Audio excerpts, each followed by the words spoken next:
네, 오늘 우리 시장의 주요 수급과 이슈 흐름을 정리해서 전략 세워보는 시간이죠. 7층 투자전략실 시작하겠습니다. 오늘은 이건희 주식투자 이건희 대표, 업사이클 리서치 유창희 본부장, 파이낸셜 리서치 박철순 대표 나오셨습니다. 안녕하십니까? 성투! 성투! 좋습니다. 우리 이렇게 좀 힘차게 출발을 하긴 했는데 오늘 장은 좀 아쉽게도 하락 마감한 하루였습니다. 미국발 좀 매크로를 좀 핑계 삼아서 이번 주 처음 좀 하락했던 것 같은데 내일 좀 달릴 수는 없으니까 좀 쉬어가는 날도 있어야 할 것 같기는 해요. 세 분의 의원은 좀 오늘 장 어떻게 바라봤을지 좀 궁금한데요. 먼저 이건희 의원, 오늘의 하락은 어떻게 평가하셨습니까? 일단은 거쳐야 했던 조정이었던 것 같아요. 자, 그렇지만 길게 조정이 날 것 같지는 않다라는 게 좀 개인적인 생각이다라고 좀 말씀을 드리고 싶습니다. 일단은 가장 이야기가 많이 나오는 게 뭐 증권주라든가 지주사 이쪽인 것 같아요. 그런데 보시면 아시겠지만 증권주 같은 경우는 지금 현재 주가 위치가 10년 전, 20년 전 거의 최고점 라인 지금 여 부근에서 지금 저항을 맞고 있거든요. 자, 그렇다면 지난 10년, 20년 이런 거래량을 한 번에 뚫어버리기에는 좀 다소 무리가 있다라고 판단이 되고, 자, 그렇다면 여기서는 좀 쉬어가다가 다시 한번 힘을 응축한 뒤에 더욱더 강력한 실질적인 정책 실현이 되어야 상승하지 않을까 이렇게 좀 생각을 하고 있습니다. 하지만 오히려 그동안 시장을 주도했던 이런 주식들에서 어떻게 보면 오늘 좀 변화되는 모습이 나오고 있어요. 점차. 자, 그동안 쉬었던 뭐 반도체라든가 또 어떻게 보면 폴더블 폰이라든가 좀 새로운 좀 테마가 조금씩 부각되려는 이슈가 좀 조짐이 좀 보이고 있거든요. 뭐 화장품 같은 경우도 그동안 많이 올랐다. 뭐 실적에 대비해서 많이 올라간 종목들은 당연히 차익이 나와야 될 자리에서 차익이 나왔다 생각을 하고 있어요. 자, 그렇다면 그동안 쉬어갔던 종목들을 공략을 하시면 좋은 결과가 있지 않을까. 그리고 일전에 6월달, 그 7월달 지금 중순까지 거쳐가면서 시장을 주도했던 주식들은 이미 거래 대금이 많이 몰려있기 때문에 큰 차익 물량이 나왔다고 판단하고 있지는 않습니다. 그렇기 때문에 이러한 주식들이 차근차근 쉬어가면서 다시 한번 힘을 응축할 때 시야를 또 돌려가지고 매매를 하시다가 어느 정도 적당히 또 반등이 나올 때 또 옮겨 타서 이렇게 좀 순환하면서 매매를 하신다고 한다면 제가 봤을 때는 크게 무리가 있지 않고 좀 겁먹을 필요도 없지 않을까 이렇게 좀 예상을 하고 있습니다. 눌림목 공략에 좀 필요한 시점이다라고 해석해 볼 수 있을 것 같고요. 그럼 유창희 의원은 오늘장 좀 코스피가 0.9% 정도 하락을 했는데 이것도 좀 필요한 조정이었다고 생각하십니까? 뭐 당연히 조정은 나와야겠죠. 조정 없는 상승이라는 건 있을 수가 없는 것이니까요. 그리고 오늘 사실 코스피가 뭐 1% 정도 조정이 나왔습니다만은 어제 사실은 오를 자리가 아니었거든요. 그러니까 어저께 저점 언저리까지만 내려왔다라고 보시면 될 것 같아요. 그래서 어저께 하락할 부분들이 오늘 좀 조정이 나온 것이다라고 볼 수가 있습니다. 다만 조금 이제 어제 오늘 좀 조심스러운 것은 네. 어제도 그랬고요. 오늘 특히 이제 그런 것들이 좀 더 두드러지는 모습이었는데 주도주가 조금 무너졌다는 것이죠. 그러니까 어저께 같은 경우도 월요일에 좋았었던 뭐 금융주, 뭐 보험주들이 약간 조정이 나왔는데 오늘은 그들 종목군이 연속적으로 한 4에서 5% 정도 조정이 나왔다라는 것이에요. 그리고 시장 전반적으로 봤을 때 강한 쪽이 거의 없었습니다. 대부분 다 약한 모습이었는데 겨우 삼성전자가 버텨주었다. 삼성전자가 오늘 못 올랐으면 아마 시장은 더 1% 빠졌겠죠. 이상 더 빠졌을 겁니다. 그래서 삼성전자가 다행스럽게 좀 버텨줬는데 사실 삼성전자가 강할 때는 시장이 좀 더 약한 부분들이 좀 있어요. 그래서 주도주가 단기적으로 좀 무너졌다는 부분들은 조금은 조심스러운 그 한 주를 대비해야 되지 않을까 판단을 좀 하고 있습니다. 연이틀 좀 지주사, 금융주가 좀 부진하기 때문에 이번 주는 조금 보수적인 관점으로 좀 대응하는 것도 필요하다는 의견 들어봤습니다. 그럼 마지막으로 박철순 의원은 오늘장 어떻게 평가하십니까? 일단 뭐 반도체 소부장이 돌아왔다라고 말씀드릴 수 있을 것 같은데요. 계속적으로 방송을 통해서 이 반도체, 특히나 이제 소부장 그 안에서도 장비단을 계속 보시라고 여러 번 언급을 좀 드렸었습니다. 왜냐하면 일단 실적도 굉장히 좋은 종목들이 많았었는데 상대적으로 주가가 좀 덜 오른 종목들이 많아서 사실 반도체판이 괜찮은데 주가는 내려와 있다라고 한다면 사실 저평가 매력이 부각되면서 단기에도 시세가 나올 수가 있거든요. 실질적으로 오늘 같은 경우도 뭐 프로텍 같은 경우 한 6%대 올라줬고요. 물론 삼성전자도 올랐고요. 그 다음에 뭐 이오테크닉스도 한 2.5%대, 뭐 미코 같은 경우 5%대, 리노공 3%대. 굉장히 대표적인 종목군들이 다 양호한 흐름들을 좀 보여줬었는데 일단 뭐 미국 시장도 마찬가지입니다. 지금 엔비디아가 지금 지치지 않고 지금 올라가고 있는 그런 상황이고 엔비디아가 전체적인 반도체 섹터들의 종목들도 다 끌고 올라가는 그런 모습이다 보니까 우리나라 쪽으로도 훈풍이 좀 불고 있다라고 보시면 될 것 같습니다. 여전히 이제 인공지능은 뭐 지치지 않고 지금 꺼지지 않고 계속 확대가 되고 있다 보니까 뭐 HBM이라든지 관련된 반도체 관련된 종목군들도 계속적으로 실적이 좋게 나올 수 있는 그런 상황인데 지금 사실 레거시 반도체에 대한 어떤 반등 기대감도 워낙 또 있는 상황이다 보니까 이제는 뭐 HBM 관련된 밸류체인도 보셔야 되겠지만 레거시 반도체 쪽도 보시는 게 좀 좋겠다라는 생각입니다. 일단 기본적으로는 각각의 뭐 주력 제품들 쪽에서는 선도 기업들을 보시는 게 좋을 것 같은데 뭐 예를 들어서 뭐 레이저 마킹 커터 쪽에서는 뭐 이오테크닉스가 가장 또 압도적인 회사다 보니까 집중해 보시면 좋을 것 같고 리플로 장비 쪽에서는 뭐 PSK 헬빈스라든지 STI도 보시면 좋을 것 같고요. 추가적으로 뭐 테스트 관련된 쪽에서는 당연히 전통의 강호죠. 리노공업이라든지 ISC 이런 기업들도 보시면 좋을 것 같고요. 레거시 반도체 회복할 때 좀 가장 대표적으로 좀 많이 오르는 게 이제 해성되어 있습니다. 기판을 이제 공급을 하다 보니까 이런 기업들까지도 한번 묶어서 보시면 좋을 것 같고요. 오늘도 강했지만 추세는 아직 여전히 남아있기 때문에 뭐 내일장에도 계속 지켜보시면 좋을 것 같습니다.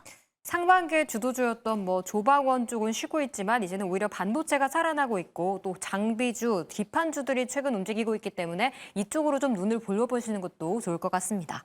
그럼 오늘장 평가해봤고요. 이어서 전략회의로 넘어가 보죠. 먼저 첫 번째 수급본부 종목 열어볼까요? 네, 바로 알테오젠입니다. 오늘 미국에서 정맥 주사를 피하 주사로 바꾸는 기술에 대한 물질 특허를 확보했다고 발표했습니다. 특허권을 둘러싼 불확실성도 해소되면서 추가 기술 이전에 대한 기대감도 제기되고 있는 상태인데요. 이 속보에 오늘 장중 6%까지 오르면서 신고가 또 한 번 갈아치웠습니다. 여러 모멘텀이 좀 붙고 있는데 상방을 어디까지 봐야 할지 좀 세 분과 이야기 나눠보겠습니다. 먼저 이건희 의원, 알테오젠 사실 상반기에 좀 주춤해 작년에 굉장히 핫했던 종목이잖아요. 올해 또 하반기에 이렇게 들썩이고 있는데 7, 8월 주도주가 될 수 있을까요? 글쎄요. 당장 먹을 게 많이 보이지는 않습니다. 솔직히. 네, 제 개인적인 생각으로는 그렇습니다. 당장 먹을 게 많지 않다. 오늘 좀 뉴스가 많이 다 나왔다라고 평가를 하신 것 같고요. 그럼 유창희 의원은 어떻게 평가하십니까? 저는 걸림돌이 해소되었다라고 판단하고 싶습니다. 뭔가 이렇게 묵은 게 확 내려갔다라는 느낌으로 좀 받아들여지는데 그럼 마지막으로 박철순 의원은요? 일단 들고 가자입니다. 아니다, 좋다, 일단 스테이라고 해주셨어요. 그러면 아니다부터 들어볼게요. 이건희 의원. 네, 일단 뭐 외국인 매수세가 강력하게 들어왔고 신고가 경신을 했겠죠. 자, 그런데 신고가를 갖고 아마 지금 손실이 없는 종목 중에 손실을 보고 있는 분들이 없는 종목 중에 좀 하나일 것 같습니다. 그런데 좀 개인적인 생각으로는 신고가를 경신하면 경신할수록 자 공매도도 우리가 무시할 수 없고요. 자 그러면서 왔다 갔다 좀 치열한 이러한 계속해서 이런 흐름을 전개할 가능성이 높다고 좀 보고 있습니다. 일단은 뭐 ALB 84에 관한 특허 관련 이슈가 나왔는데 이 부분 같은 경우는 지난 3월에도 뭐 아스트라제네카랑 좀 2조 원대 규모로 좀 계약을 한 것으로 알고 있습니다. 분명 시장에서 자 긍정적인 호재는 맞고 자 그러면서 주가가 3월달 이후에도 자 조정 거치다가 가파르게 올라간 부분도 있습니다. 하지만 실질적으로 2조 원에 대한 이러한 약 2조 원에 관한 이러한 계약은 있었지만 회사가 수령한 계약금은 600억 원 정도 좀 알고 있거든요. 자 그렇다면 계약도 계약이지만 계약이 있다라는 것은 추후에 계약을 통한 리스크도 있을 수 있다. 이렇게 좀 변수가 있을 가능성이 있다고 좀 보고 있고요. 네. 자 그러면서도 지금 일단 자회사 통합도 일단 긍정적인 이슈는 있어요. 지금 뭐 헬스케어 쪽이랑 바이오리스크 쪽이랑 좀 합병을 해가지고 좀 계속해서 이야기가 나오고 있지만 어떻게 보면 긍정적인 이슈만 지금 계속 들리는 것 같습니다. 또 하나 말씀드리자면 코스피 이전 얘기도 나오고 있죠. 2대 주주가 자 코스피 맞아요. 이전을 해야 된다 이렇게 얘기가 나오다 보니까. 어떻게 보면 시가총액도 마찬가지고 코스닥 대장으로만 가기에는 굉장히 아까운 종목인 것 같습니다. 그런데 지금 매출적인 부분을 좀 봐야 될 것 같아요. 일단은 기본적으로 지금 밸류에이션 자체는 고평가되어 있다. 주가가 지금 뭐 50만 원 부근까지 지금 오늘 자 올라가긴 했지만 실적 대비해서는 그 밸류에이션상 좀 부담이 좀 된다라고 보고 있고요.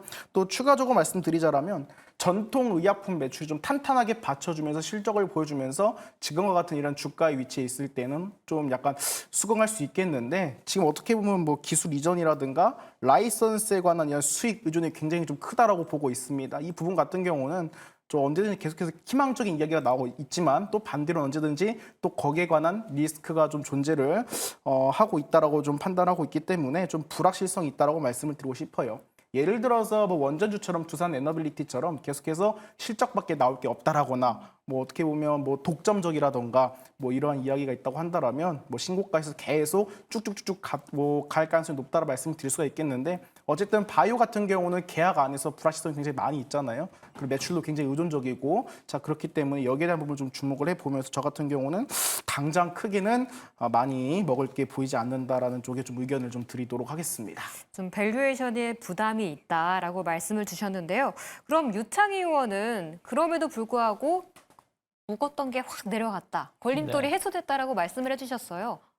뭐 일단 뭐 다들 아시겠습니다만 지금 알테오젠이 작년 11월부터 약간 주가가 좀 이러지도 못하고 저러지도 못했었던 것은 이 특허 이슈인 것이죠. 네. 그러니까 이제 할로자임이죠. 할로자임하고 이제 알테오젠이 가지고 있는 기술인데 할로자임에서 이제 알테오젠을 약간 특허를 좀 걸었죠. 그러니까 또 머크사가 반대로 할로자임을 걸기도 하고 서로 싸움 물고 늘어지는 싸움이었는데 오늘 어쨌든 미국 본토에서 인정을 받은 거죠. 그렇다면 더 이상 이 부분 관련해서 우리가 논란거리가 없어졌다는 부분들은 상당히 좀 긍정적으로 해석할 수 있다라고 좀 보고 있습니다. 특히 이제 이 제형, SC 제형이라는 거는 이제 정맥 주사를 피하 주사로 바꾸는 것인데 이게 머크는 이게 무조건 좀 필요한 거거든요. 왜냐하면 키트루다가 특허가 이제 만료가 되는 상황에서 이 피하 주사로 가게 되면 특허를 더 오랫동안 유지할 수 있는 부분들이 있다는 겁니다. 왜냐하면 피하 주사가 더 좋고 편리하다고 해서 바로 맞을 수가 없어요. 정맥 주사로 뭐 짧게는 3개월, 길게는 6개월 이상을 치료를 받은 사람에 한해서 피하 주사제로 넘어갈 수 있는 것입니다. 그렇기 때문에 단순하게 이 그냥 정맥 주사하고 다르다라고 보실 필요가 없다라는 거죠. 그래서 피하 주사제가 허가를 받았을 때 기존의 시장의 고객을 계속 끌고 갈 수 있다는 부분들이기 때문에 머크사는 이 부분이 상당히 중요했었는데 여기에 대한 어떤 불확실성이 해소됐다는 부분들은 긍정적이고요. 올 상반기만 하더라도 이제 플랫폼 업체들의 수출액이 작년에 2배를 뛰어넘었다고 하죠. 그래서 12조 이상을 기록을 했는데 그 중에서 이제 알테오젠은 2조 정도 기술 수출 계약이 나왔습니다. 근데 이게 대부분 유럽이라든지 일본 이런 쪽에서 나왔다는 거예요.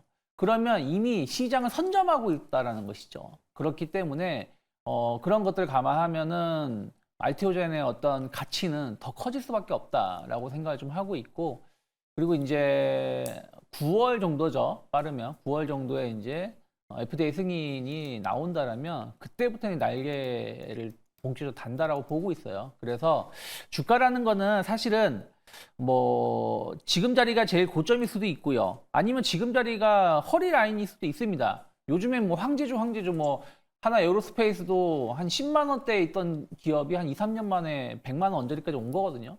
그리고 효성중공업도 100만 원 갔습니다. 맞아요. 삼양식품도 100만 원 넘어갔어요. 그러면 알테오젠이 100만 원 가지 말라는 법은 없는데 지금 100만 원을 간다는 뜻이 아니라 어찌됐든 주가라는 거는 한번 고점이 뚫리게 되면 함부로 예단할 필요는 없다라고 생각을 좀 하고 있어요. 그래서 뭐 급등으로 간다라는 표현은 아니지만 충분히 추가적인 상승 가능성을 열어놓고 긍정적으로 바라볼 수 있는 흐름들이 아닐까 판단하고 있습니다. 상방은 조금 더 열려 있고 9월 승인이라는 카드가 하나 더 남아 있다라고 말씀을 주셨는데요. 그럼 박철순 의원은 보유자의 입장에서 말씀을 해주신 건가요? 일단 들고 가자. 뭐 신규 접근도 저는 가능하다고 보고 있기 때문에 네. 일단 뭐 긍정적으로 생각을 하고 있습니다.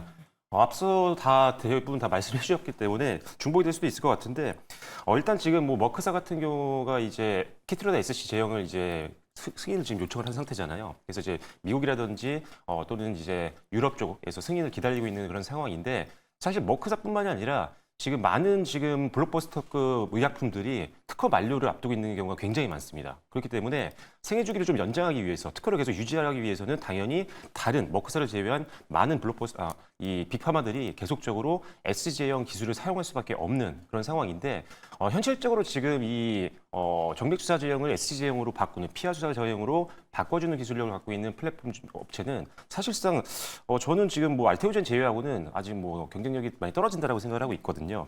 실제로 지금 독점적 권리라든지 뭐 이런 거 기술의 유효성 이런 것들을 봤을 때는 거의 유일한 대안이 알테오진이라고 평가를 많이 받고 있어서 앞으로 추가적인 어떤 계약들이 계속 나올 수 있다라는 판단이기 때문에 지금 뭐 머크사의 키트라다 S10뿐만 아니라 추가적인 계약도 한번 기대를 해보시면 좋겠다라고 말씀을 드릴 수가 있을 것 같고요. 그리고 특허 존속 기간 이 회사가 갖고 있는 이 플랫폼 기술 자체가 ALT 비포인데 이거 자체가 지금 특허 존속 기간이 한 2042년 초까지로 지금 예상이 된다라고 하더라고요. 그렇다면 상당히 오랜 기간 동안 중장기적으로 안정적인 수익을 창출할 수 있는 가능성이 높아진 거기 때문에 이 또한 굉장히 장기 투자 포인트가 될 수 있다라고 보시면 좋을 것 같고요. 이전 사상에 대한 부분을 앞서 말씀해 주셨기 때문에 넘어가도록 하겠고요. 마지막으로는 일단 하반기 기대감이 좀 많습니다. 앞서도 9월쯤으로 예상을 하셨는데 뭐 9월에서 10월경으로 지금 시장에서는 예상을 하고 있는 게 앞서 말씀드린 미국이라든지 유럽, 이 키트라다 SC의 허가에 대한 부분들인데 이게 실제로 이제 허가가 되게 되면 그때부터 본격적으로 마일스톤과 기술료죠. 마일스톤이라든지 로열티가 본격적으로 유입이 되기 때문에 하반기 때 실적을 좀 높게 기대해 볼 수 있는 분들이 분명히 있다는 점입니다. 그래서 충분히 고점을 높일 수 있는 이런 모멘텀들은 상당히 많다라고 보고 있고요. 이 외에도 지금 키트라다 SC에 대해서 너무 집중이 많이 되어 있는데 그 이외에도 기대감이 좀 있습니다. 연내에 기대를 하고 있는 것들은 이주강체라든지 ADC라든지 아니면은 비만 치료제 관련된 기술 수출에 대한 부분들도 지금 계속적으로 시장에서 주목을 하고 있는 그런 상황이다 보니까 뭐 키트라다 SC만으로도 뭐 기대감이 좀 있는 상황이지만 거기에 추가적으로 또 상승할 수 있는 이런 모멘텀들을 다수 가지고 있는 게 알테오젠이자라고 보시면 좋을 것 같고요. 마지막으로 기술적으로 보시면 사실 작년 11월 달과 그다음에 올해 이제 3월 달 고점 영역에서 저항을 살짝 받는 듯 했지만 바로 반등 나오면서 드디어 이 위에 지난 거래부터 안착을 한 상태입니다. 그래서 일단 그 전까지는 한 45만 원 정도 선이 저항대였다고 한다면 이제는 이게 어떻게 보면 지지선으로 바뀐 상황이죠. 그래서 저는 사실 그 밑으로 크게만 밀리지 않는다라고 한다면 일단 상방 열어놓으시고 계속 베팅을 하는 게 맞다라는 판단이어서 일단 현재 기준에서 한 10% 조금 넘게 목표가를 잡으면 좋을 것 같습니다. 일단 기본적으로는 한 55만 원 정도 선을 저는 1차적으로 목표가를 보고 있는 상황이고요. 그리고 방금 말씀드렸던 기존의 저항선이었지만 이제는 지지선으로 바뀐 한 45만 원대 약간 아래인 한 44만 원 정도 선을 손절 라인으로 보시는 게 좋을 것 같아요. 그래서 44만 원 선 하향 이탈 시에는 일단 비중을 줄이시는 전략으로 가시는 게 좋겠다라고 말씀드리겠습니다. 네, 여러 모멘텀이 많은 알테오젠입니다. 44만 원 지지 여부 확인하시면서 상방은 조금 더 기대하셔도 좋을 것 같습니다. 그럼 수급본부 두 번째 종목으로 바로 넘어가 보죠. 네, 두 번째 종목은 바로 실리콘2입니다. 화장품 여름 들어서 분위기가 정말 확실히 달라졌습니다. 이제는 중국과의 연결고리가 있는 쪽에 오히려 더 인기를 끌고 있는데요. 오늘 화장품 업종 전반이 강했음에도 사실 기존의 주도주였던 실리콘2는 외국인과 기관의 쌍끌이 매도가 출회되면서 5% 하락 마감했습니다. 이제는 대장이 바뀌었다라고 확실히 좀 도장을 찍는 걸까요? 세 분의 의견 좀 궁금합니다. 먼저 이건 의원 아까 우리 채팅창에서 오늘 주제를 어떻게 아신 건지 선크림 이건희 형이 가지고 오면 안 될 것 같아라고 뭐 화장품 관련 얘기를 또 하시더라고요. 네. 이건희 의원 뭐 화장품 실리콘2 어떻게 보셨습니까? 일단 당분간 조정 아니면 박스권 형성을 좀 할 것 같다라는 좀 생각이 든다라고 말씀드리겠습니다. 조적 아니면 박스권 오늘 좀 조심스러운 답변을 주시는 것 같은데 그럼 유창희 의원은요? 저는 작년과는 다르다라고 말씀드리고 싶습니다. 작년과는 다르다. 그럼 이게 좀 다르게 해석을 좀 해봐야 할 것 같기도 하고. 그럼 박철순 의원은 어떻게 평가하셨습니까? 차익 매물 출회를 대비해서 비중을 조절하자라고 말씀드리겠습니다. 작년과는 다르다라고 말씀을 해주셨던 유창희 의원의 의견부터 한번 들어볼게요. 네, 저는 실리콘2뿐이 아니라 화장품 관련해가지고 작년의 흐름하고 올해는 좀 다를 수 있다라고 생각을 좀 하고 있거든요.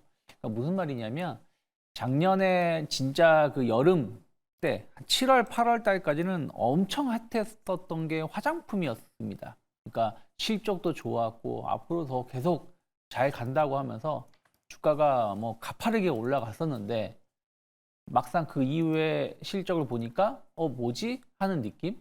이런 것들로 인해서 주가가 엄청나게 빠졌었거든요. 근데 올해도 작년과 똑같은 논리로 상반기 주가가 많이 올라왔어요. 그럼 작년처럼 조정을 받을 것인가? 저는 그러지는 않을 것 같다라고 생각을 좀 하고 있습니다. 첫 번째로 뭐 다들 뭐 지난주 정도 뉴스에 나온 게 있는데 KBT 관련돼서 해외 수출이 지금 어마어마하게 잘 되고 있다는 거죠. 지금 이제 전 세계에서 3위를 기록을 하고 있고 미국도 뛰어넘었다고 할 정도이기 때문에 이러한 흐름들이 잠깐이 아니었다. 그러니까 작년에는 어떻게 보면 이거 잠깐 흥행하고 마는 거 아니야라는 우려감들이 좀 있었는데 그러지 않을 거라는 어떤 기대감들이 전 충분히 살아있다라고 좀 보고 있고요.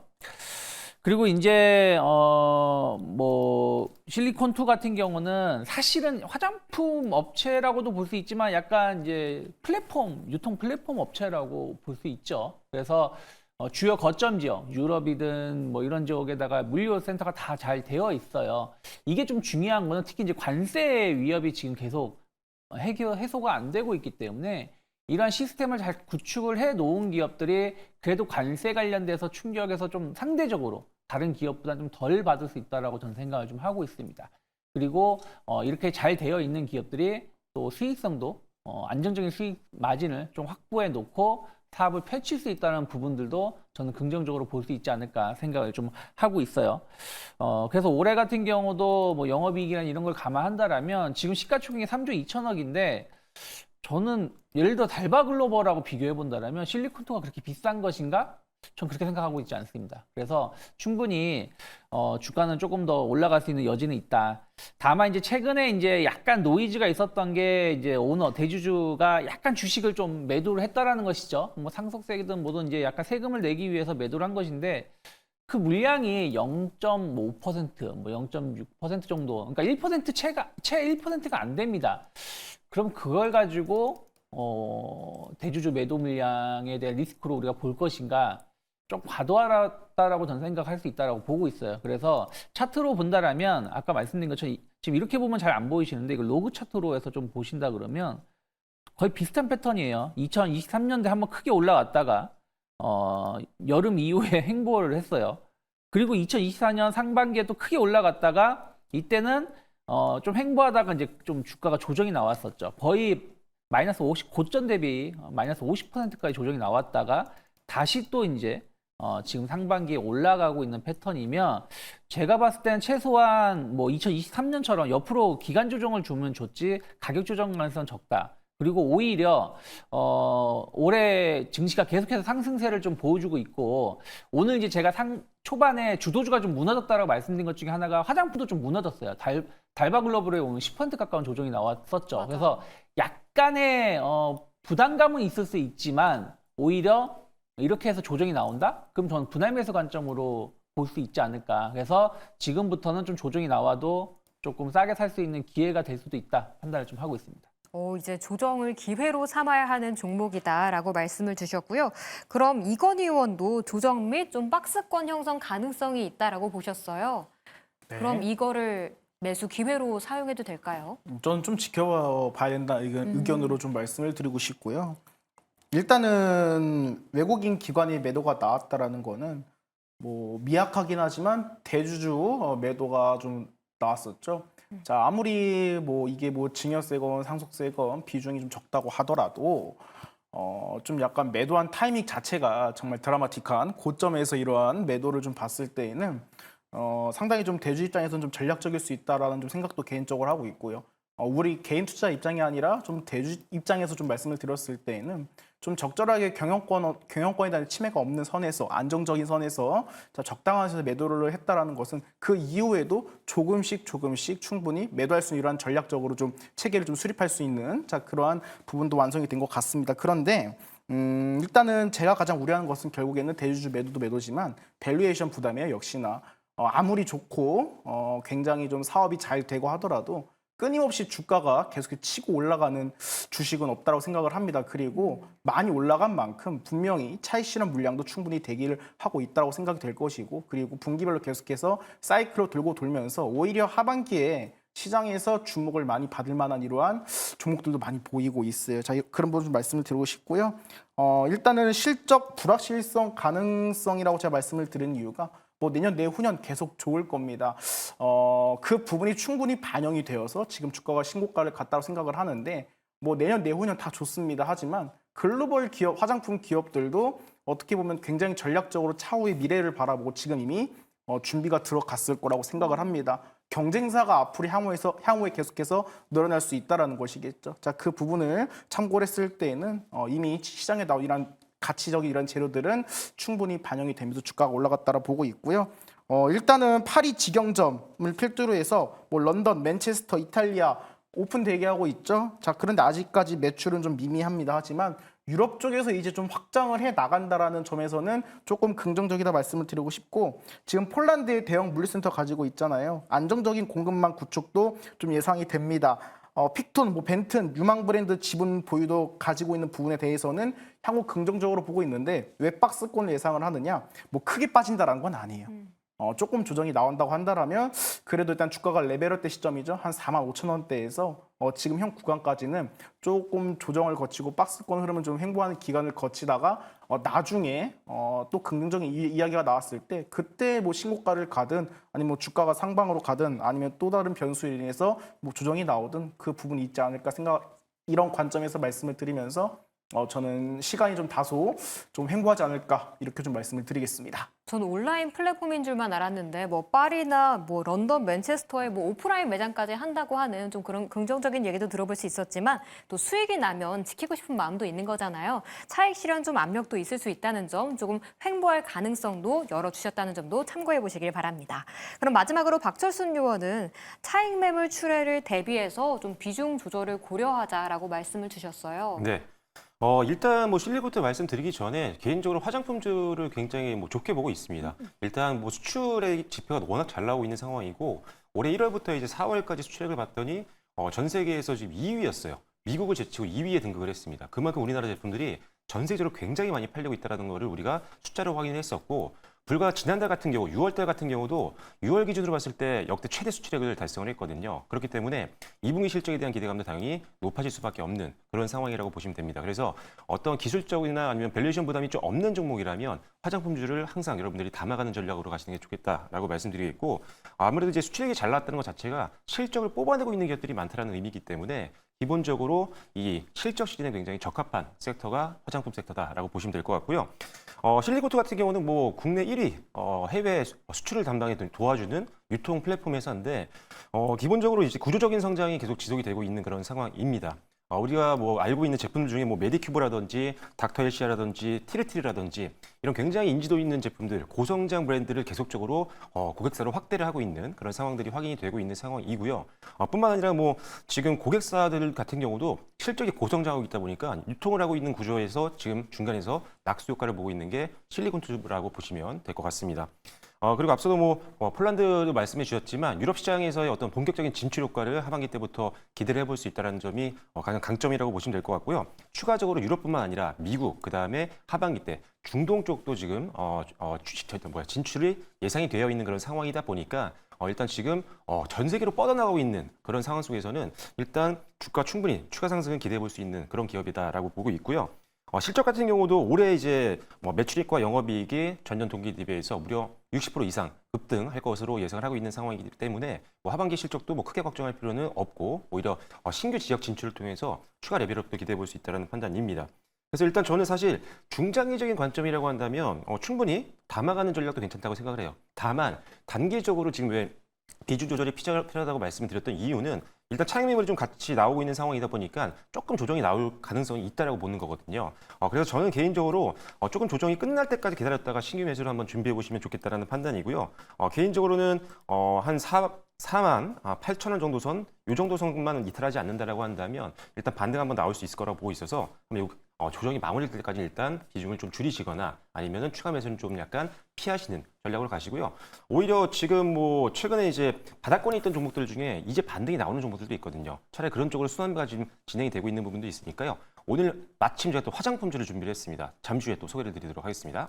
알테오젠도 그렇고 실리콘투도 그렇고 이 가격선을 착 잘 집어주시는 게 굉장히 좋은 것 같은데 48,000원 지지 여부 꼭 확인하시길 바라겠습니다. 그럼 이제 이슈본부 종목으로 넘어가 보도록 하죠. 이슈본부 첫 번째 종목은 어제 오늘 핫했던 종목이죠. 바로 파이nem텍입니다. 오늘 알테오젠 다음으로요. 코스닥 시작에서 거래가 가장 많이 실린 종목이었습니다. 애플의 내년 하반기 폴더블 폰 출시 계획에 따른 수혜 기대감, 그 모멘텀 오늘까지도 이어지면서 삼성 폴더블 폰의 내외장 힌지를 만들고 있는 파이nem텍에 오늘 관심이 쏠린 건데요. 폴더블 폰 관련주 여기에서 더 갈 수 있을지 좀 세 분과 파이nem텍에 대한 분석 이어가 보겠습니다. 첫 번째로 이건희 의원 궁금해요. 폴더블 폰 쓰시는 건가요? 아니요. 아, 네. 폴더블 안 씁니다. 그런데 전 애플을 한 번도 써본 적이 없어요. 갤럭시만 그러면 썼습니다. 파이nem텍 긍정적으로 보시겠네요. 네, 최고의 한 방이 터졌다라고 보고 있습니다. 최고의 한 방이 터졌다. 갤럭시 유저로서 느끼는 바 말씀해 주셨고요. 그럼 유창희 의원은요? 네, 애플의 콧대를 꺾은 기술력이라고 말씀드리고 싶습니다. 여기도 오늘 우리 한국을 사랑하는 마음이 막 올라오는 것 같은데 박철순 의원은 어떻게 보셨습니까? 네, 폴더블 폰 시장 성장 대표 수혜주입니다. 네. 그러면 먼저 제가 그 단어가 자꾸 우리가 뒤에서 얘기하는 단어만 생각이 나가지고 어떻게 보셨습니까? 저요? 네. 일단은 애국자. 2년 만에 애국자의 마음으로. 뭐 역대급으로 터졌잖아요. 거래량이. 정말 좀 신기했어요. 정말 최고의 한 방이라 말씀을 드린 게 지난 뭐 2년이 아니라 월봉상으로 보니까 거의 3년치에 이런 모아놨던 이런 거래량보다도 단기간에 지금 2, 3일 동안 다 터트려 버리면서 앞전 물량을 다 소화할 준비가 됐다라고 보고 있습니다. 자, 트레이딩 관점 이제 유효하다고 말씀을 드리고 싶은데 단 오늘 공시가 나왔죠. 어떤 공시가 나왔냐? 단기 과열 공시가 나왔어요. 자, 단기 과열 공시가 나오게 되면 자연스럽게 시장에서는 거래량이 줄게 되잖아요. 그리고 가격적인 측면에서도 이제 주가 관리에 들어가게 됩니다. 여러분들 다날이라든가 이런 스테이블 코인 관련주들 보시면 단기 과열 걸리고 경고 걸리잖아요. 1파 이후에 기간 조정 거쳤다가 2파 나오고 또 거쳤다가 3차 파동 나오는 걸 좀 보셨을 거예요.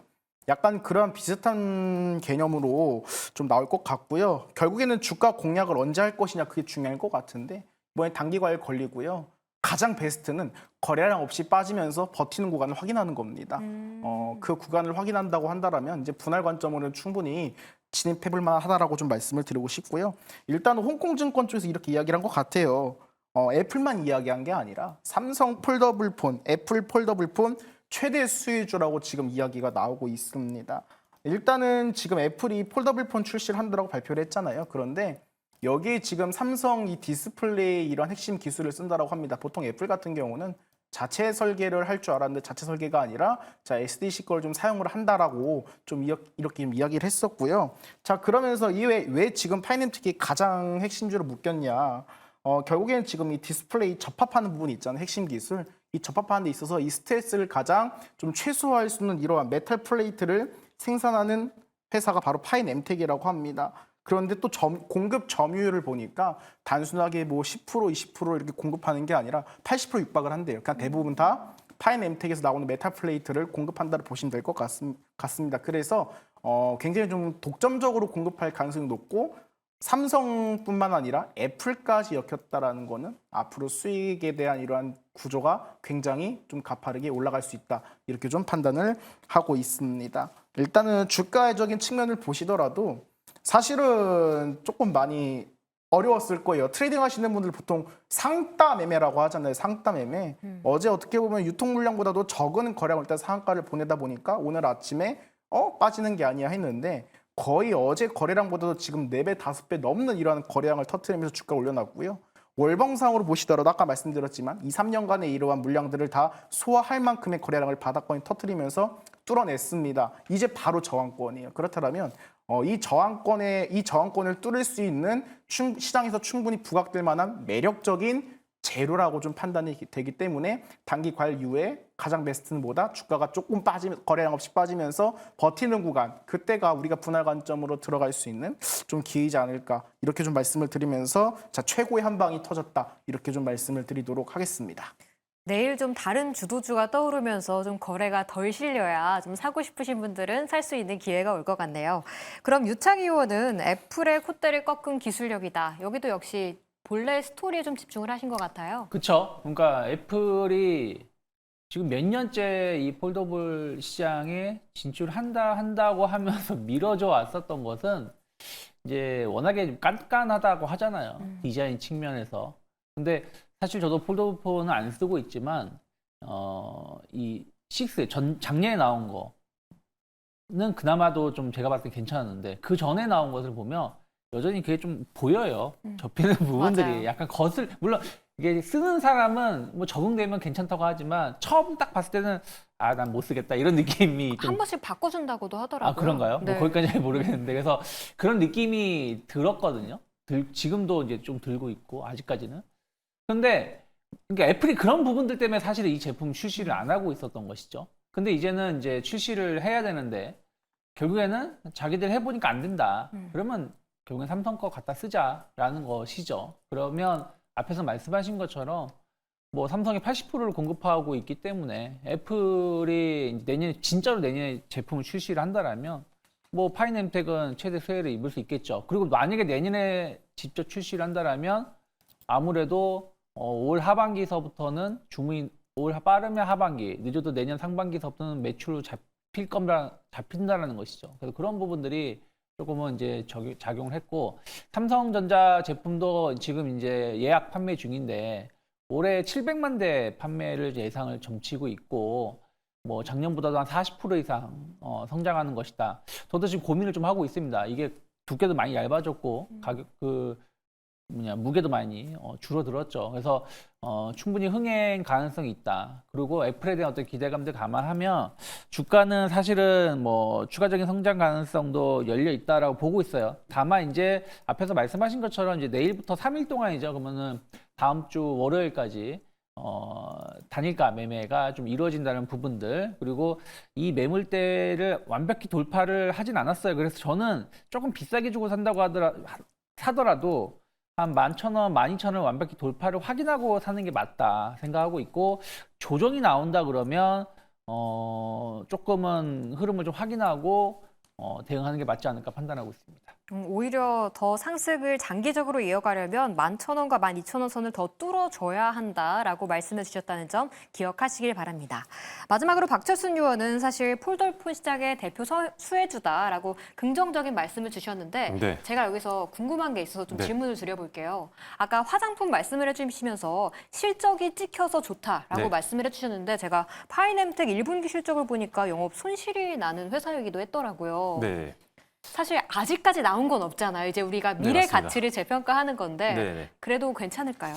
일단 뭐 지금 오늘 올랐던 거는 뭐 실적 때문에 올라간 건 아니고요. 이제 실적에 대한 어떤 기대감 때문이잖아요. 이제 이 회사가 이제 삼성 디스플레이와 일을 하다 보니까 지금 사실 엘프 쪽에서 폴더블폰 만들게 되면 삼성 디스플레이 쪽으로 맡길 확률이 높거든요. 여기서 맞아요. 주름 없는 이제 디스플레이를 만들고 있기 때문에 채택할 확률이 가장 높다라고 지금 평가를 받고 있어서, 그렇게 되면 당연히 삼성 디스플레이와 일을 하고 있는 파이nem텍이 당연히 수혜를 볼 수밖에 없는 그런 상황이라고 보시면 될 것 같습니다. 그래서 어차피 내년에 출시되게 되면 그 전부터 매출이 잡히기 때문에 이런 것들이 항상 주가는 끌어오거든요. 선반영을 하기 때문에 네.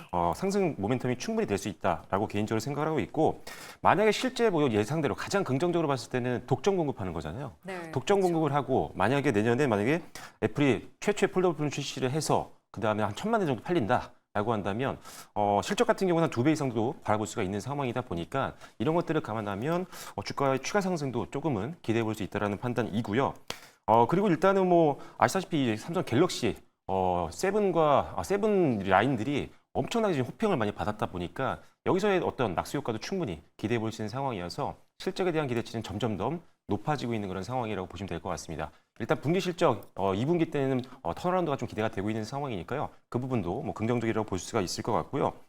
다만 이제 저도 지금 가격대 좀 뚫고 올라갔으면 좋았을 텐데 사실 계속적으로 저항이 됐던 부분에서 윗꼬리 달고 지금 또 오늘 종가를 형성했기 때문에 이 부분을 저도 뚫고 사는 게 맞다라는 판단입니다. 아니면 지금 만약에 뚫지 못하고 만약에 조정이 나온다라고 한다면 역시나 지지선 만들고 반등 나올 때 들어가는 게 훨씬 더 리스크 측면에서는 더 좋다라는 판단이기 때문에 저도 오히려 뚫고 올라간 다음에 매수를 하거나 또는 조정 시 반등 보면서 신규 매수를 한번 고려해 보는 게 좋다라는 판단이고요.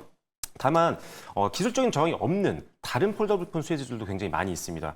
예를 들어서 오늘 다른 종목들도 돌아가면서 좀 오르는 모습들이 나왔었는데 오늘 물론 파이낸텍이 가장 많이 올랐고요. 그 다음으로는 뭐 올랐던 게 노바텍도 오르더라고요. 네, 노바텍도 오늘 한 10%대 올랐습니다. 그리고 추가적으로 뭐 BH라든지 뭐 강하지는 않지만 뭐 PI 첨단 소재, 이녹스 첨단 소재 이런 것들이 올랐었는데 가장 그래도 수혜를 볼 수 있는 대표적인 종목군은 몇 개만 말씀을 드리면 뭐 BH 같은 경우는 연성회로 기판을 만들고 있기 때문에 기본적으로 낙수 효과를 볼 수 있는 기업이라고 보시면 될 것 같고요.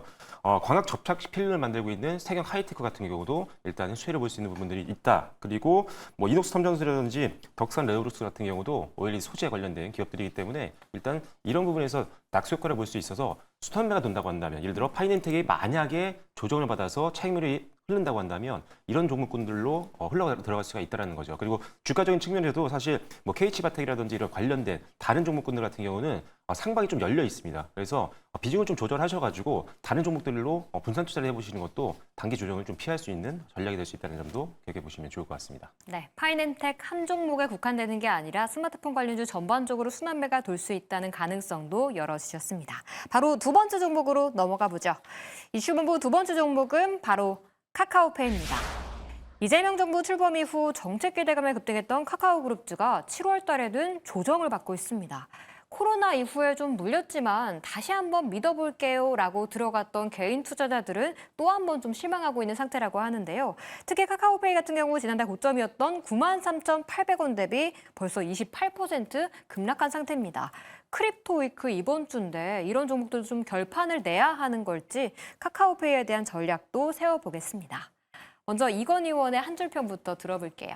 과한 상승이 부른 긴 기다림이라고 말씀드리겠습니다. 네, 과한 상승은 좀 긴 기다림을 불러올 수밖에 없다라고 말씀을 주셨고 그럼 유창 의원은요? 저는 실망보다는 희망을이라고 말씀드리겠습니다. 오늘 약간 패턴이 비슷한데요. 그런가요? 첫 번째 이렇게 좀 불안해요 하면 아니요 괜찮아요 라고 해주시고 박철순 의원은 어떻게 보셨습니까? 지지선 확보 후 분할 매수 고려입니다. 그것도 역시 오늘 진짜 패턴이 똑같네요. 지지선은 확보하고 분할 매수하세요라고 해주셨는데 그럼 먼저 분할 매수부터 들어볼게요. 네, 일단은 뭐 카카오페이 같은 경우는 종합 생활 금융 플랫폼 기업이잖아요. 그래서 우리가 알고 있는 뭐 결제라든지 송금이라든지 투자라든지 보험, 뭐 금융 상품 이런 것들을 취급을 하고 있는 대표적인 기업이라고 보시면 될 것 같은데 최근에 이제 기본적으로는 스테이블 코인 관련해서 좀 올랐지만 일단은 지금 차익 매물 소화하면서 가격 조정이 나오고 있는 그런 상황입니다. 그러다 보니까 일단은 조정이 어느 정도 확실하게 마무리 좀 되고 지지선이 우리의 눈으로 보였을 때 그리고 반등이 나올 때 들어가도 늦지 않기 때문에 일단은 좀 기다렸다가 이제 지지선 만들고 반등할 때 분할 매수를 한번 접근해 보자라는 관점이라고 말씀을 드린 거고요. 특히나 이제 밑에 있는 회사들 중에 일단 기본적으로 카카오 증권 같은 경우는 성장세가 굉장히 좀 유의미합니다. 그래서 카카오 증권 같은 경우는 상당히 매력적이다. 카카오페이 증권 같은 경우는 좀 매력적이라고 보시면 될 것 같고 이게 추가적인 상승 모멘텀이 될 수가 있거든요. 다만 이제 보험 쪽 같은 경우는 업력이 좀 짧다 보니까 일단 조금은 적자가 나오고 있는 상황이긴 합니다. 이건 나중에 혹시라도 턴어라운드가 된다라고 한다면 다시 한번 주가 재평가에 도움을 줄 수가 있기 때문에 그 부분은 기억을 일단 해놓으시면 좋겠다라고 말씀을 드리겠고요. 자, 일단 기본적으로 스테이블 코인이 도입이 되게 되면 사실 플랫폼 기업들이 굉장히 크게 수혜를 볼 수 있는 부분들이 분명히 있습니다. 특히나 이제 카카오페이 같은 경우는 일단 기본적으로 이제 카카오그룹이라는 엄청난 힘이 있잖아요. 그러다 보니까 시너지 효과를 기대를 해볼 수 있는 부분들이 분명히 있습니다. 카카오톡, 뭐 은행, 증권 다 갖고 있기 때문에 이 플랫폼을 활용한 강력한 생태계 시너지를 기대해 볼 수 있고요. 시장에서 조금 긍정적으로 보고 있는 뷰는 시장 점유율 1, 2위 충분히 가능하다라는 판단이기 때문에 뭐 50% 점유율까지 말하는 데도 있더라고요, 사실은. 근데 거기까지는 뭐 뚜껑 열어봐야겠지만 플랫폼이 워낙 강력하다 보니까 1, 2위 거는 충분히 갈 수 있을 것 같습니다. 그래서 일단은 시장에서 가장 큰 수혜를 볼 수 있는 건 맞다라는 판단이고요. 일단 실적 시즌이기 때문에 실적도 봐야 되는데 중국과 일본 단체 관광객이 많이 유입이 되면서 일단 기본적으로 오프라인 결제액이 증가를 하고 있는 상황이어서 이 부분도 굉장히 긍정적이고요. 그래서 작년 2024년도 4분기부터 흑자 전환이 됐는데 2025년도 올해 1분기 같은 경우도 연결 기준으로 일단 흑자 전환이 됐기 때문에 이제 본격적으로 적자에서 흑자 전환되면서 주가도 다시 한번 더 올라갈 수 있는 가능성은 충분히 남아있다는 판단이어서 조정만 좀 마무리된다면 충분히 다시 고점 누리시면서 한번 들어가 보시면 좋을 것 같습니다. 테마도 붙어있고 숫자도 찍히기 때문에 기간 조정만 겪고 다음에 좀 접근해 보시는 것도 좋은 종목이다라는 의견 들어봤습니다. 그럼 유창 의원은 실망보다는 희망을이라고 말씀 주셨어요. 네. 뭐 사실 이제 최근 스테이블 코인 관련된 종목군들이 조정이 나온 것은 약간 찬물을 끼얹는 내용들이 좀 많았기 때문이라고 생각하고 있어요. 뭐 지니어스 법안도 당장 뭐 하루 이틀만 통과될 것 같은 분위기였는데 약간 노이즈가 좀 낀다라는 부분들이 첫 번째가 있었고, 이건 사실은 이거는 뭐 오늘 조정보다는 뭐 앞으로 좀 우리가 좀 체크해야 될 부분들이라 생각하고 있고, 제일 컸었던 한 방은 이제 이창용 한은 총재의 발언이었죠. 조금은 스테이블 코인 관련해서 약간 부정적인 발언을 좀 했었고, 그 다음에는 민간보다는 금융기관 중심으로 해야 된다. 그리고 CBDC를 같이 진행을 하겠다. 뭐 이런저런 이제 얘기가 나오면서 사실 한 6월 말, 7월 초에 조정이 나왔었습니다. 그리고 이제 국회에서도 관련된 법안이 한 9월 정도로 좀 다른 급한 법안들을 좀 처리를 좀 먼저 하고 한 9월 정도로 좀 미뤄질 수 있다라는 얘기가 나오면서 또 투심이 좀 위축된 부분들이 있다라고 생각을 좀 하고 있어요. 하지만 그렇다고 해서 이것이 가로막힐 것인가? 저는 그건 아니라고 생각하고 있습니다. 그래서 관련된 기업들이 조정을 받았을 때 정말 핵심적인 기업에 대해서는 저는 적극적으로 분할 매수를 해야 된다라고 생각을 좀 하고 있고요. 특히 이제 카카오페이 같은 경우는 아까 이창용 한은 총재가 금융권을 중심으로 해서 스테이블 코인을 진행을 해야 된다는 약간 발언을 했는데, 카카오는 금융이에요. 뭐 카카오뱅크 있죠. 뭐 증권 있고 다 있잖아요.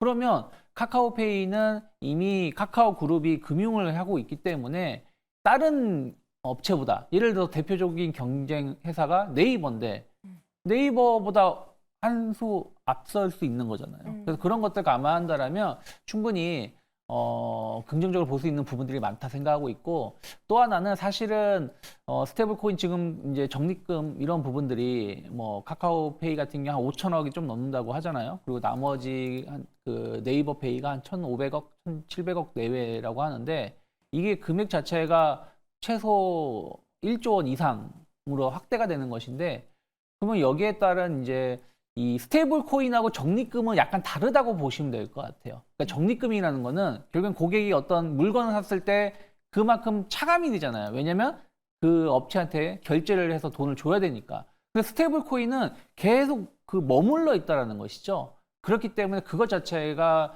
핵심적인 부분들이라 보시면 좋을 것 같고, 그리고 해외 관련돼서 어떤 진출 이런 것들 감안하면 플랫폼을 가지고 있는 기업이 조금 더 유리하지 않을까 생각하고 있기 때문에, 최근에 조금 이런저런 뉴스로 인해서 주가가 빠진 부분들에 대해서 약 실망은 할 수도 있겠습니다만은, 이게 다시 뭐 2만 원대에 떨어지면서 다시 뭐 암흑의 기간으로 갈 것인가, 저는 그럴 가능성은 없지 않을까 판단하고 있습니다. 네, 알겠습니다.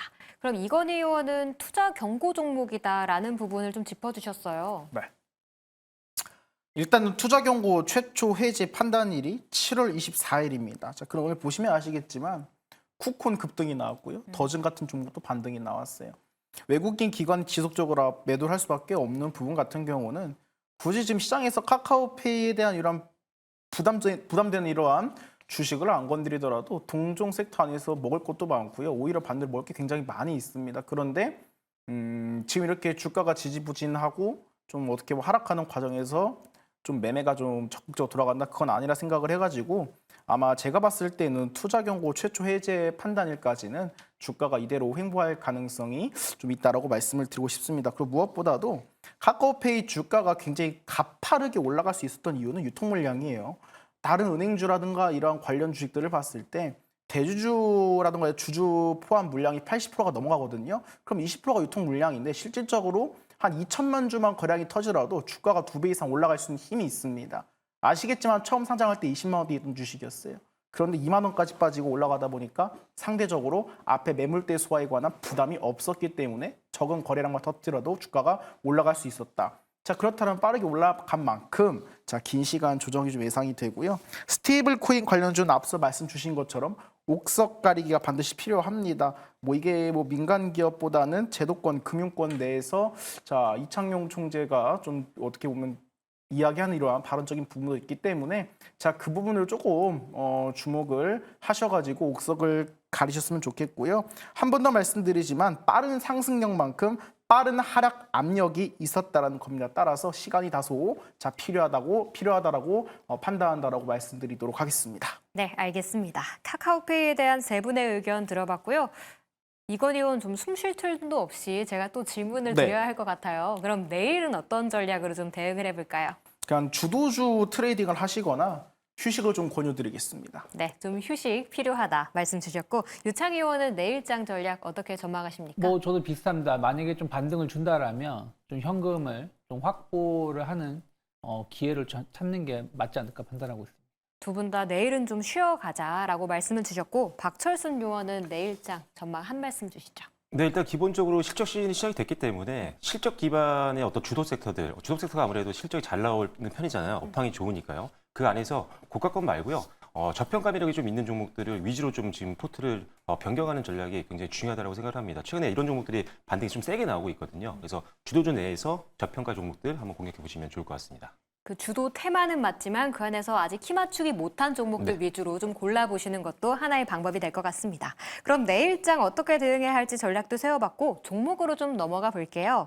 먼저 유창희 의원이 2주 전에 소개해 주셨던 코오롱 인도 리뷰를 네. 한번 해볼까 하는데요. 목표가 55,000원까지는 조금 남긴 했는데 오늘도 신고가를 경신했고 수익률 최고가 기준으로 48%를 기록하고 있습니다. 55,000원까지 조금 더 홀드를 할까요? 네, 뭐 48%는 잘못된 것 같은데 일단은 저는 더 갈 수 있다라고 보고 있어요. 그때 제가 이제 말씀드렸던 패턴 중에 하나가 최근에 보면은 한번 급등을 하고 횡보하다가 올라가는 패턴이 많다라고 말씀드렸는데 코오롱 인더 같은 경우 이제 그런 모습 오늘 가다가 이제 좀 시장이 흔들리다 보니까 좀 윗꼬리가 나왔습니다. 하지만 여전히 옆으로 횡보하고 있는 흐름들의 연장선이라고 보면 좋을 것 같고 실적에 대한 어떤 기대감들 중국 사람들이 드디어 이제 등산복을 입기 시작했다는 부분들 그러면 코오롱의 매출도 늘어나지만 코오롱 인더가 같이 늘어날 수밖에 없다라고 생각을 하고 있기 때문에 전 지금은 계속 좀 없으신 분들은 조정식 분할 매수 관점으로 접근해 볼 수 있지 않을까 판단하고 있습니다. 네, 지금 수익률이 조금 잘못 나갔던 부분은 정정해 드리도록 하겠고요. 지금 좀 기간 조정을 겪고 있는 구간에서 중국인들이 등산복을 입기 시작했다라는 포인트를 잡아주셨고 목표가는 55,000원까지 조금 더 지켜보시면 좋을 것 같습니다. 그럼 다음 박철순 의원의 종목도 하나 좀 리뷰를 해볼까 하는데요. 6월 12일 날 가지고 오셨던 코츠테크놀로지가 수익률 48% 기록했습니다. 네. 방산 트렌드 역시 올해 좀 탄 것 같은데 어떻게 볼까요? 네, 조금 전에 내일장 전략과 유사한 전략으로 제가 갖고 나왔던 종목인데 방산주 내에서 사실상 저평가 매력이 있는 종목으로 코치 테크놀로지를 가지고 나왔고요. 사실 이 종목은 6월 11일 날 추천드리고 나서 이틀 만에 목표가를 달성을 했습니다. 순식간에 한 20% 올랐거든요. 네. 그리고 나서도 조정은 받았지만 고점은 계속적으로 높아지고 있는 상황이고 다시 전고점 영역까지 올라오면서 오늘 마무리가 된 그런 종목입니다. 뭐 K2 전차라든지 아니면 뭐 천궁이라든지 이런 대표적인 우리나라 무기 체계에 들어가는 인베디드 시스템을 만들고 있는 회사다 보니까 우리나라 방산이 수출을 많이 하게 되면 이 회사도 돈을 벌고 있겠구나라고 생각하시면 됩니다. 쉽게요. 그리고 나서 다만 이제 지금 현재 구간에서는 만약에 여기서 내일 세게 치고 올라가지 못한다고 한다면 일단은 가지고 계신 분들은 절반 정도는 수익화를 시키시는 게 좋을 것 같습니다.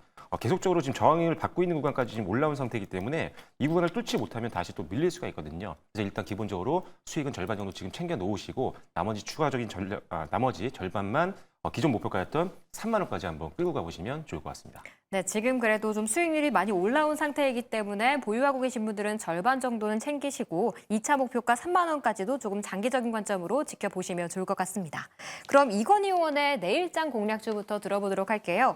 내일 쉬어가자라고 말씀을 주셨는데 쉬어가는 와중에 그래도 좀 어떤 종목 눈여겨보는 게 좋을까요? 네, BH 갖고 왔습니다. 일단은 삼성, 애플 폴더블 경쟁 본격화에 따른 수혜가 예상이 되는 종목이다라고 말씀을 드리겠고요. 자, 폴더블 핵심 부품, 연성 인쇄 회로기판, FPCB 수요가 자연스럽게 확대될 것으로 예상이 됩니다. 그리고 지금 실적 대비 주가도 저평가가 좀 되어 있는 것으로 판단이 되고 있습니다. 그리고 자사주도 10% 정도 보유하고 있고 PBR도 낮고 PR도 낮고 어떻게 보면 지금 시장에서 필요로 하는 이러한 매력적인 이러한 요소들을 갖추고 있다라고 말씀을 드리겠습니다. 목표가는 16,000원, 손절가는 12,400원 말씀드리겠습니다. 폴더블폰 관련주 일어나고 있는 분위기 속에 실적 대비 좀 저평가되어 있는 종목이다. BH 목표가 16,000원 짚어주셨습니다.